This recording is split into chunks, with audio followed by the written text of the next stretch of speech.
Hey guys, today I'm going to tell you how to fix when mobile data is not working in Samsung Galaxy Z Fold 4. If you're using Galaxy Z Fold 4 and you're facing the issue that your mobile data isn't working, so let's see some possible fixes for this. So the very first thing, just enable the mobile data from here and just go ahead to your settings here, go to connections, go to mobile networks, and here you have to make sure that your network mode is selected to LTE preferred. Once you have selected this for both, go to network operators and make sure that this select automatically is enabled.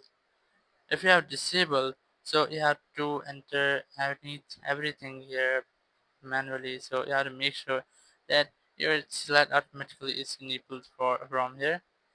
And once you have done, you have to retry to check if it fixed your issue or not.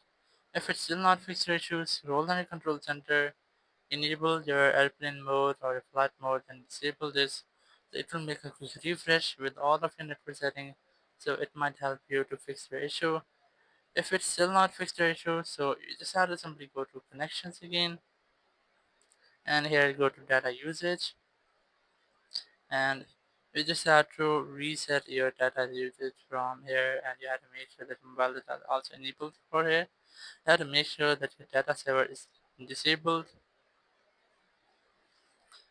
And once you have done, I recommend you have to make a restart your phone because it might be a software glitch which can be easily fixed by restarting your phone. Just scroll down, click on this power icon, click on restart, and just restart your phone. And once you have restarted, your issue might have been fixed. If it's still not fixed your issue, go to settings here, go to general management or system management, go to reset here, click on reset mobile network settings, select your SIM 1 or 2, and then click on reset settings. Click on reset again. It will reset your mobile network settings. So after that, you might not get this issue again. Thank you very much for watching the video. Until next video, bye bye.